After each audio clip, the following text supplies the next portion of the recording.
ตีมาไผ่ซ่องสู้ปตปีบานดำดังปีมัดแพร่บอกอดถ้าอะไรนังลินยูกำปงแต่ตามสลายแต่การซีกองเต้จังถ้วยกอดอะไรนังคือเมียนตักหมดนังคือเล็บติดตัวใจให้กอดกอบบ้านกับเล็กเมื่อเคยแต่การลินยูกำปงแต่จีสกีนังคือจอตะขางกรามเตี้ยจังกอดกับบ้านจีจอตะขางกรามนังก็คือปะหะปะให้จุ่มลินยูนังเป็นนั่งเมื่อเตอร์กาจีระบปวกกอดต่างปีเนี่ยนังเตอร์ปวกกอดคือมันเนี่ยอย่างจ้าจีสตอดมันเนี่ยเตี้ยคือมันเซอร์จ้าจีสตอดเพื่อเอาแต่การลินยูนังเป็นนั่งก็คือบ้านตามประเกียบประกัดแต่การ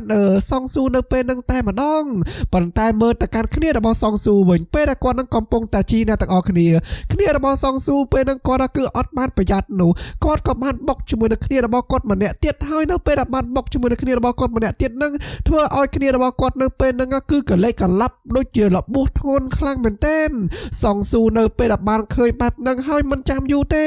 จังอะไรนังกอดกับบ้านโจมาเมื่อแต่การเคลียร์ระบกดได้มาดองหายังเมื่อตักมุกระบเคลียร์ระบกอเตอร์โดยเจียมเมียนปัญหานั่นคือทงนคลังเหม็นเต้นจอมได้ลินอยู่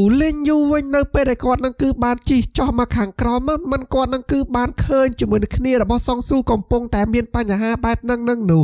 จังกอดกับมันบัดพนัยเจ้าได้กอดกับมันโจมาสู้แต่การซองสู้ตามเมียนเรื่องไอ้การลางเตอหายจอมปูซองสู้เว้งกอดกับบ้านเอาแต่การลินอยู่นั่นคือช่วยโจมาเมื่อแต่การเคลียร์ระบกอดนั่นคือติดบ้านออดโดยซาแต่เคลียร์ระบกอดนั่นคือเติมมัดแผลระบกอดนั่นคือบกมนนั่งหนูหายจอมนายซองสู้เว้งกอดกับบ้านจับดามมาผนัดให้เมื่อการะเคลียร์ระบซองซูนังเตอร์ถ้าก่อนนั่นคือบ้านอวดเมาจังเตอร์ให้จำนายไอ้ลิงอยู่ในเปรก่อนนั่นคือบ้านผนัดกอดโดยเจียเมียนอารมณ์ท่าโดยเจียดัดแต่ใส่เชียมขู่กับบ้านเชียมโฮขนมขู่กับบ้านไม่จังเต้เธอเอาแต่การซองซูในเปรก่อนนั่นคือสดับลือหอยก็คือมีอารมณ์ท่ากันแต่มันซัวเตอร์แต่ลิงอยู่ก่อนกับบ้านเจียเยี่ยมซัวแต่การเนี่ยจมงือได้ปนแต่เนี่ยจมงือเมื่อเตอร์ในเปรก่อนนั่นคือบ้านเบาพเนจเปรีย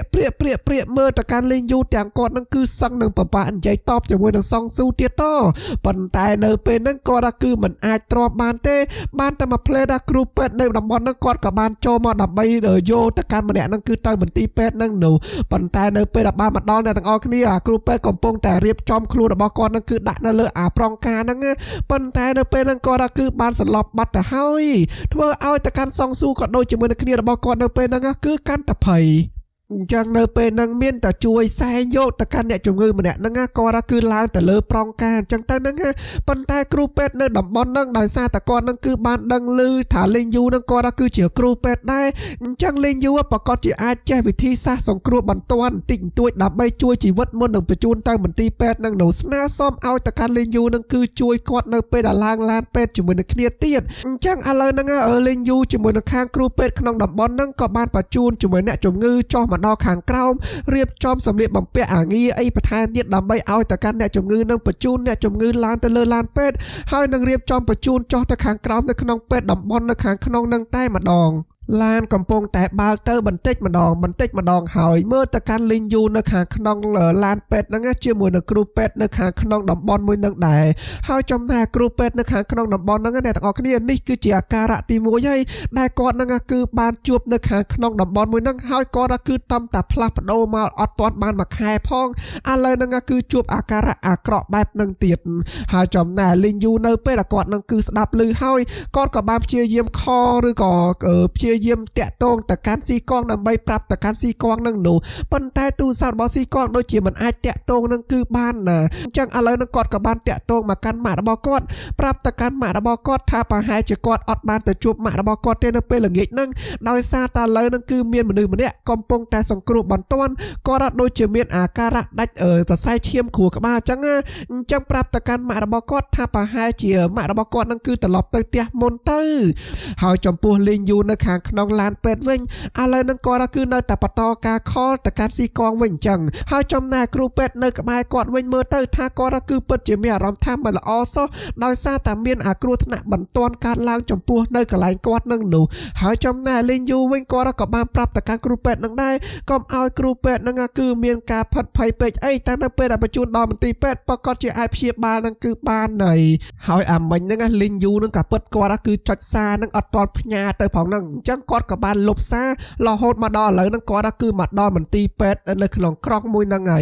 ហើយគេក៏បានរៀបចំដើម្បីចោះមកបញ្ជូនចូលទៅខាងក្នុងមន្ទីរពេទ្យចឹងទៅតែមើលអាការៈវិញទឹកមុខវិញដូចជារៀងស្លេកស្លាំងហ្នឹងគឺអស់លេងហើយព្យាយាមរុញដើម្បីចូលទៅបន្ទប់សង្គ្រោះបន្ទាន់ហ្នឹងនោះហើយចំពោះគ្រូពេទ្យនៅកន្លែងហ្នឹងដែរមើលទៅគាត់ដូចជាបានស្ដាប់ការណែនាំរបស់លីងយូដោយសារតែគាត់ដូចជាបានដឹងថាលីងយូនឹងគឺជាគ្រូពេទ្យដែរនោះបញ្ជូនទៅអាកន្លែងបន្ទប់ដើម្បី scan មើលអាការៈថានឹងគាត់នឹងគឺកើតអីឲ្យពិតប្រាកដមុននឹងទទួលយកការព្យាបាលចំពោះលីងយូវិញគាត់គឺបានត្រឹមតែនៅខាងក្រៅដើម្បីមើលដើម្បីផ្ដល់ជាយោបល់នៅពេលដែលគ្រូពេទ្យក្នុងតំបន់នឹងគឺមកពិភាក្សាជាមួយនឹងគាត់អីអញ្ចឹងទៅហើយអ្នកទាំងអស់គ្នាដឹងហើយថាឪពុករបស់លីងយូនឹងនៅពេលដែលគាត់នឹងគឺបញ្ជូនទៅមន្ទីរពេទ្យក៏មិនអាចយកចិត្តទុកដាក់ព្យាបាលជំងឺឪពុករបស់គាត់រហូតដល់ឪពុករបស់គាត់នឹងគឺបានបាត់បង់ជីវិតអារម្មណ៍មួយនឹងឥឡូវនឹងគឺបានកើតឡើងលើតកាលីងយូនឹងគឺម្ដងទៀតទៅហើយនៅពេលនឹងដែរគ្នារបស់សងស៊ូវិញគាត់ក៏បានចូលមកដល់ហើយទាំងសួរតកាលីងយូប៉ុន្តែលីងយូវិញគឺប្រាប់ឲ្យតកាសងស៊ូទុកចិត្តទៅខាងគ្រូពេទ្យទៅគ្រូពេទ្យគឺប្រកាសជាអាចព្យាបាលបានគ្រូពេទ្យនៅពេលដែលបានពិនិត្យសពហើយអញ្ចឹងគាត់ក៏បានបញ្ជូនអ្នកជំងឺនឹងគឺទៅរៀបចំដើម្បីវះកាត់ជាបន្ទាន់នៅពេលនឹងតែម្ដងទាំងនាំទៅកាន់សងស៊ូនឹងគឺទៅជាមួយទៀតតហើយចំណែកឯលីងយូវិញឥឡូវនឹងគាត់គឺបានដើរចាក់ចេញមកខាងក្រៅរងចាំនៅខាងក្រៅមន្ទីរពេទ្យទាំងអាកាសធាតុនឹងគឺត្រជាក់ដល់កប៉ុន្តែដូចជាមានគ្រូពេទ្យស្តារមួយចូលមកប្រាប់ឲ្យទៅកាន់លីងយូដោយសារតែដឹងថាលីងយូនឹងគឺជាអ្នកដែលវះកាត់ខាងប្រស័យប្រសាទអីចឹងទៅអញ្ចឹងចង់ឲ្យតកាលីងយូនឹងគឺប្រឹក្សាយោបល់មុននឹងគ្រូពេទ្យនៅក្នុងតំបន់នឹងគាត់គឺវះកាត់នឹងនោះអញ្ចឹងជើញតកាលីងយូនឹងគឺចូលទៅខាងក្នុងចំណែកគ្រូពេទ្យប្រចាំការនៅកន្លែងនឹងវិញគាត់ក៏ជាគ្រូពេទ្យចំនួនចាស់ដែរប៉ុន្តែដោយសារតែស្ថានភាពវះកាត់បែបនឹងគាត់គឺយូរគឺជួបម្ដងហើយចំណែកលីងយូវិញគាត់គឺជាគ្រូពេទ្យនៅឯសៀងហៃអញ្ចឹងការវះកាត់របស់គាត់នឹងគឺច្រើនដងអញ្ចឹងប្រកាសជាគាត់នឹងគឺមានជំនាញជាងធ្វើឲ្យគ្រូពេទ្យម្នាក់នឹងក៏បានសួរតកាលីងយូហេតុអីបានលីងយូឥឡូវនឹងគឺអត់អាចទទួលយកការវះកាត់នឹងគឺបន្តទៀតអញ្ចឹងទាំងលីងយូវិញគាត់ក៏អត់មានបានកុហកទៅកាន់លោកគ្រូពេទ្យម្នាក់នឹងដែរដោយសារតែដៃរបស់គាត់ជួបជាមួយនឹងគ្រោះថ្នាក់ចរាចរណ៍អញ្ចឹងគាត់គឺមិនអាចវះកាត់រយៈពេលយូរនឹងគឺបន្តទៀតបានគាត់នឹងគឺបានបញ្ចប់ជាមួយនឹងអាជីពរបស់គាត់ធ្វើជាគ្រូពេទ្យត្រឹមតែប៉ុណ្្នឹងទៅឥឡូវនៅពេលដែលសងស៊ូនឹងគឺបានដឹងអំពីចំណុចមួយនឹងហើយបែរជាគាត់នឹងគឺមានអារម្មណ៍ថាអាណិតទៅកាន់លីងយូនៅពេលហ្នឹងហើយចំណែកលីងយូជាមួយនឹងគ្រូពេទ្យក៏បានបន្តការពិភាក្សាជាមួយនឹងគ្នានឹងគឺបន្តទៀតអញ្ចឹងទៅប៉ុន្តែដោយសារតែការផ្ទេរទៅមន្ទីរពេទ្យខេត្តធំហ្នឹងគឺវាចំណាយពេលយូរហើយនៅពេលដែលគាត់នឹងគឺបានបណ្ឌិតមុនហ្នឹងក៏វារៀងពិបាកក្នុងការបញ្ជូនទៅថែមទៀតអញ្ចឹងឥឡូវហ្នឹងគាត់គឺនឹងរៀបចំការវះកាត់នៅកន្លែងហ្នឹងតែម្ដងប៉ុន្តែការរៀបចំការវះកាត់របស់គាត់ហ្នឹងគឺត្រូវការសំផ្ដល់ជាយោបល់ពីលីងយូដើម្បីឲ្យតកាលីងយូនឹងគឺផ្ដល់យោបល់ក្នុងការវះកាត់នៅពេលបន្តិចទៀតហ្នឹងនៅចំណែកលីងយូមើលទៅគាត់ក៏បានចាប់ដើមមើលជាមួយនឹងអាការៈក៏ដូចជាមួយនឹងការ scan វិធីសាស្ត្រវះកាត់ខួរក្បាលតាមមានរឿងអីកើតឡើងពិតប្រាកដនឹងនោះអាហ្នឹងគឺជាវិធីសាស្ត្ររបស់គ្រូពេទ្យចឹងទៅហើយចំណែកឯពេលដែលគាត់នឹងគឺបានមើលទៅមិនអាចបញ្ជូនចេញទៅខាងក្រៅបានទេសូម្បីតែសងស៊ូនៅពេលដែលគាត់នឹងគឺស្ដាប់ឮគាត់ក៏បានគិតថាទទួលយកការវះកាត់នៅខាងក្នុងមន្ទីរពេទ្យនឹងចោហើយចំណែកគ្រូពេទ្យធំក៏រៀបចំឲ្យទៅកាន់គ្នារបស់គាត់គឺទៅរៀបចំដើម្បីវះកាត់នៅពេលបន្តិចទៀតដឹងហើយចំណែកលីងយូគាត់គឺជាអ្នកប្រឹក្សាយោបល់ឲ្យទៅកាន់គ្រូពេទ្យធំដើម្បីរៀបចំការវះកាត់នៅពេលបន្តិចទៀតហ្នឹងនៅខាងក្នុងកន្លែងវះកាត់វិញឥឡូវនឹងគ្រូពេទ្យគាត់ក៏បានចាប់ដើមដិតដៃដិតជើងដើម្បីវះកាត់អ្នកជំងឺដូចជាដាច់សរសៃឈាមក្នុងខួរក្បាលហើយមើលទៅការវះកាត់គឺពិតជាយកចិត្តទុកដាក់ខ្លាំងមែនទែនហើយចំណែកលីងយូវិញគឺបានត្រឹមតែនៅបន្ទប់ខាងក្រៅមើលគ្រប់សកម្មភាពរបស់គ្រូពេទ្យដែលកំពុងតែវះកាត់ទាំងអំពើដែលគាត់នឹងគឺមើលបដានឹងក៏បាននឹកឃើញអំពីពេលវេលាដែលគាត់នឹងគឺបានចូលបន្ទប់វះកាត់នឹងគឺឲ្យទៅកាន់អ្នកជំងឺការពីគាត់នឹងគឺមិនទាន់មានរបួសដៃនឹងនោះធ្វើឲ្យគាត់នឹងគឺពិតជានឹកជាមួយនឹងពេលវេលាមួយនឹងខ្លាំងមែនទែនចង់ត្រឡប់ទៅវិញបន្តិចអត់ត្រឡប់ទៅវិញបន្តិចប៉ុន្តែអាការៈដៃរបស់គាត់ក៏មិនអំណោយផលឲ្យទៅកាន់គាត់នឹងគឺត្រឡប់ទៅធ្វើជាគ្រូពេទ្យរបស់គាត់នៅពេលនឹងគឺបាននោះដែរបានត្រឹមតែឈរមើលពីចម្ងាយគិតអំពីសកម្មភាពដែលគាត់នឹងគឺធ្លាប់ធ្វើទាំងប្រមាណ ចំណែកសងស៊ូនៅខាងក្រៅវិញគាត់នៅតែបន្តការអង្គុយរងចាំទទួលយកមិត្តភ័ក្តិរបស់គាត់បញ្ចប់ពីការវះកាត់នឹងនៅពេលបន្តិចទៀតនឹងនោះចំណែកមិត្តភ័ក្តិដទៃទៀតឥឡូវនឹងគាត់ក៏បានចូលមកដល់ហើយក៏បានសួរទៅកាន់សងស៊ូតើការវះកាត់ឥឡូវនឹងគឺវាល្អប្រសើរអត់ប៉ុន្តែសងស៊ូវិញគ្រូពេទ្យដែលកំពុងតែវះកាត់ប្រហែលជានៅពេលបន្តិចទៀតនឹងគាត់គឺនឹងអាចវះកាត់នឹងគឺហើយសូម្បីតែខាងគ្រួសាររបស់អ្នកជំងឺក៏ពួកគាត់ទាំងអស់គ្នានឹងគឺអត់ទាន់ប្រាប់ទៀតដោយសារតែគ្រូពេទ្យកំពុងតែតាក់ទងទៅខាងគ្រួសារអ្នកជំងឺនឹងនោះអញ្ចឹងយើងកាត់សកម្មភាពរបស់ពួកគាត់ទាំងអស់គ្នានឹងគឺទុកម្ដុំសិនឥឡូវនឹងយើងក៏លេខមកមើលទៅកាន់ស៊ីកងវិញម្ដងស៊ីកងនៅពេលដែលគាត់នឹងគឺបញ្ចប់ជាមួយនឹងការជិះស្គីរបស់គាត់ពេលនឹងដែរគាត់ក៏រកទៅកាន់លីងយូនឹងគឺមិនទាន់ឃើញហើយទាញទូរស័ព្ទរបស់គាត់មើលនៅពេលហ្នឹងគឺអស់ថ្មទៀតអញ្ចឹងគាត់គឺត្រូវតែទៅរកកន្លែងសាកទូរស័ព្ទរបស់គាត់សិនទាំងឥឡូវហ្នឹងគាត់ក៏បានចូលមកដល់កន្លែងទិញវត្ថុអនុស្សាវរីយ៍តូចៗនៅខាងក្នុងហ្នឹងនោះមើលទៅគាត់គឺបានរើសរបស់ជាច្រើនដើម្បីឲ្យទៅកាន់ពីណាគេនឹងគឺខ្លះទេនៅពេលដែលគាត់រើសហើយចឹងអាទូរស័ព្ទរបស់គាត់នឹងគឺផ្ញើសារក៏ដូចជាមួយនឹងគេនឹងគឺបានគិតលុយឲ្យគាត់នឹងក៏វាហើយទៀតអញ្ចឹងនៅពេលហ្នឹងគាត់ក៏បានចេញមកខាងក្រៅជាមួយនឹងប្អូនប្រុសរបស់គាត់នៅពេលដែលបានចេញមកហ្នឹងក៏បានមកដល់កន្លែងអង្គុយផឹកអីដើម្បីរងចាំទៅកាន់លីងយូនឹងគឺតាក់ទងមកកាន់គាត់ទៀតនោះហើយចំណែកប្អូនប្រុសវិញក៏បានគិតថាប្រហែលជាលីងយូគាត់គឺទៅបន្ទប់របស់គាត់នឹងគឺបាត់ទេអីប៉ុន្តែស៊ីគាត់អត់មានបានគិតបែបហ្នឹងទេសុកចិត្តនៅរងចាំឲ្យតែកាន់ប្អូនប្រុសរបស់គាត់នឹងគឺចាំជាមួយនឹងគាត់នឹងគឺសិនទៅរងចាំកាន់តែយូរទៅ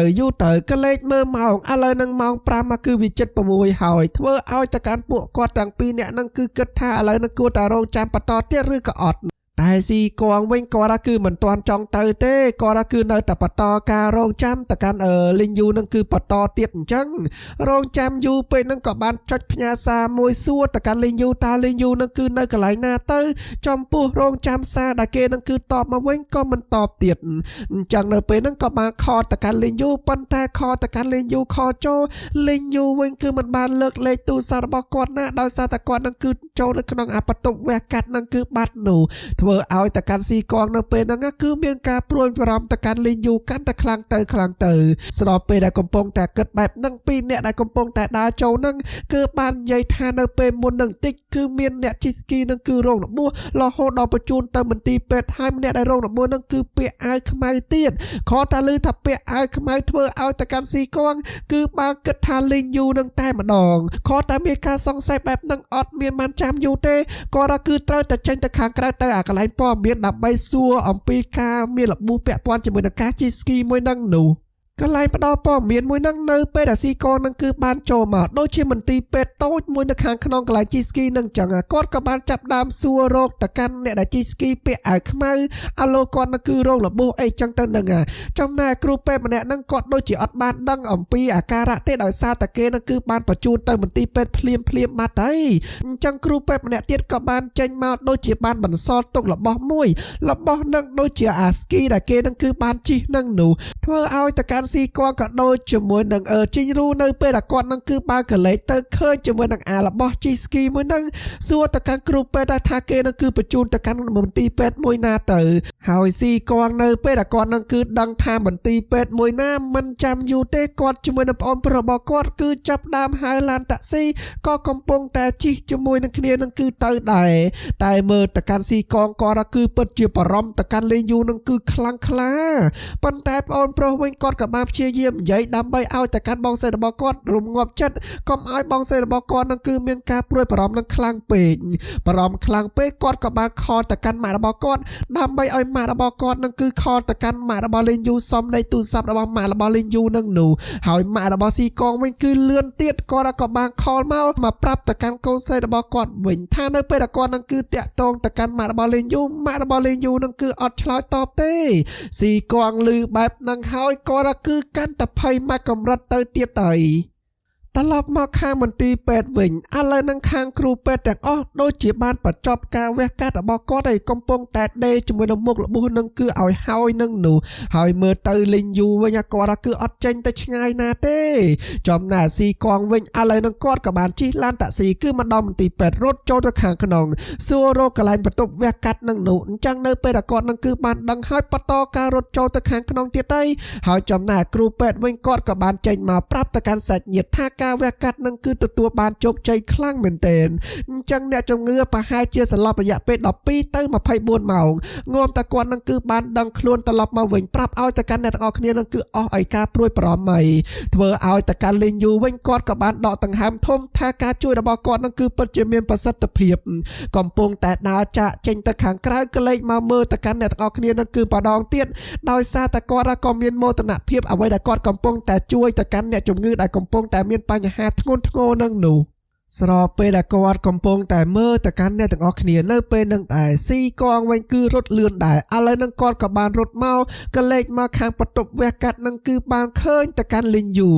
នៅពេលដែលបានឃើញទៅកាន់លីងយូលួចសឡឹងមើលទៅកាន់លីងយូទាំងគាត់នឹងគឺបានស្រែកហៅទៅកាន់លីងយូនឹងគឺឡើងខ្លាំងស្រែកហៅទៅកាន់លីងយូដោយមានការព្រួយបារម្ភមិនចាំយូរទេគាត់ក៏បានរត់ចូលមករកទៅកាន់លីងយូនៅពេលនឹងតែម្ដងទាំងសួរទៅកាន់លីងយូតាមមានរឿងអីកើតឡើងហេតុអីបានគាត់នឹងគឺតាក់ទងទៅកាន់លេងយូនឹងគឺច្រើនលេងយូនឹងគឺមិនបានឆ្លើយតបមកកាន់គាត់អញ្ចឹងដឹងអត់ថាគាត់នឹងគឺពិតជាព្រមទៅកាន់លេងយូនឹងគឺខ្លាំងប៉ុណ្ណាចំពោះលេងយូវិញក៏បានប្រាប់ថាគាត់នឹងគឺមិនមែនជាអ្នកលបួសទូទេធ្វើឲ្យទៅកាន់ស៊ីកងនៅពេលហ្នឹងក៏មានអារម្មណ៍ថារៀងធូរចិត្តបន្តិចឡើងមកវិញអញ្ចឹងទៅសូម្បីតែគ្រូពេទ្យនៅកន្លែងហ្នឹងគាត់ក៏បានចូលមកអរគុណទៅកាន់លេងយូនឹងគឺម្ដងទៀតដោយសារតែមានការពិគ្រោះយោបល់ក្នុងការវះកាត់បានធ្វើឲ្យការវះកាត់មួយហ្នឹងគឺទទួលបានលទ្ធផលល្អលេងយូគាត់ក៏បានប្រាប់ថានេះគ្រាន់តែជាការផ្ដល់យោបល់តិចតួចរបស់គាត់នោះទេធ្វើឲ្យអ្នកទាំងអស់គ្នាវិញក៏បានដឹងអំពីជំនាញរបស់លេងយូកាលពីមុនម្ដងទៀតគឺជាគ្រូពេទ្យវះកាត់ទៅសូម្បីតែពេលហ្នឹងមើលទៅកាន់សងស៊ូក៏ដូចជាមួយនឹងគ្រីនោះសឡឹងមើលមុខទៅកាន់លេងយូនឹងគឺប៉ុណ្ណាហើយចំណែកឯស៊ីកងវិញដូចជាមានអារម្មណ៍ថាគាត់ដូចជាចាញ់បោកគេមិនចឹងទេនេះចាញ់បោកនឹងដោយសារតែលេងយូអត់ទាន់បានប្រាប់អំពីបញ្ហាទាំងអស់នឹងគឺមកកាន់គាត់នឹងនោះ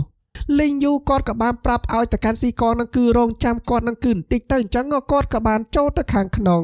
ស៊ីកងវិញគាត់គឺរងចាំទៅកាន់លេងយូនឹងគឺអង្គុយនៅខាងក្រៅនេះជាមួយនឹងប្អូនប្រុសរបស់គាត់អញ្ចឹងទៅហ្នឹងហើយចំណែកប្អូនប្រុសវិញនៅពេលដែលបានឃើញអំពីអាការៈរបស់បងស្រីរបស់គាត់មុននឹងមានការព្រួយបារម្ភទៅកាន់លេងយូនឹងគឺខ្លាំងបែបហ្នឹងនោះអញ្ចឹងគាត់គឺបានដឹងតែម្ដងថាបងស្រីរបស់គាត់គឺពិតជាមានអារម្មណ៍ថាស្រឡាញ់ទៅកាន់លេងយូនឹងខ្លាំងហើយបានគាត់នឹងគឺមានការព្រួយបារម្ភទៅកាន់លេងយូនឹងគឺខ្លាំងបែបហ្នឹងដែរចំពោះលេងយូវិញឥឡូវនឹងគាត់ក៏បានចូលមកដល់ខាងក្នុងអាបន្ទប់ដើម្បីយកទូរស័ព្ទរបស់គាត់ពេលហ្នឹងគាត់ក៏បានឆែកមើលឃើញការខរបស់ស៊ីកងនឹងគឺរហូតដល់15ដងទាំងស៊ីកងនឹងគឺបានផ្ញើសារ 4-5 សារនឹងគឺសួរមកកាន់គាត់ទៀតពេលហ្នឹងគឺដឹងហ្មងថាស៊ីកងគឺបារម្ភប៉ុណ្ណាមកកាន់គាត់តហើយចំពោះស៊ីកងវិញអ្នកទាំងអស់គ្នាគាត់ក៏ទទួលបានទូរស័ព្ទពីម៉ាក់របស់គាត់វិញហើយមិនម៉ាក់របស់គាត់នឹងគឺខសួរទៅកាន់ម៉ាក់របស់លេងយូនឹងគឺមុនហ្នឹងហីដោយសារតែម៉ាក់របស់លេងយូនឹងគឺរវល់ជាមួយនឹងការត្រាំទឹកក្តៅរបស់គាត់អត់បានលើកហើយកូនប្រុសរបស់គាត់នឹងគឺបានខលប្រាប់មកកាន់គាត់នឹងគឺមុនដែរស៊ីកងនៅពេលដែលបានឮម៉ាក់របស់គាត់នឹងគឺនិយាយបែបហ្នឹងហើយគាត់គឺជាអ្នកចុងក្រោយដែលបានដឹងអំពីបញ្ហាមួយហ្នឹងហើយគាត់ក៏ដូចជាមានអារម្មណ៍ថាអន់ចិត្តក៏ដូចជាមួយនឹងខឹងទៅកាន់លេងយូបាត់ហើយ អារម្មណ៍បែបហ្នឹងគឺកើតឡើងចំពោះស៊ីកងនឹងគឺភ្លាមធ្វើឲ្យតកាន់ស៊ីកងអត់មានបន្តការអង្គុយរងចាំតកាន់លេងយូនឹងគឺបន្តទៀតទេបែរជាគាត់នឹងហៅតកាន់បងប្រុសរបស់គាត់នឹងគឺដើរចាក់ចេញទៅខាងក្រៅហើយបន្តមកទៀតលេងយូវិញគាត់ក៏បានចេញមកហើយសួរតកាន់ពួកគាត់ទាំងអស់គ្នាតើមានបានឃើញតកាន់ស៊ីកងឬក៏អត់ទេហើយគ្រីក៏បានប្រាប់ថាស៊ីកងគាត់គឺបានចាក់ចេញទៅខាងក្រៅបាត់ទៅ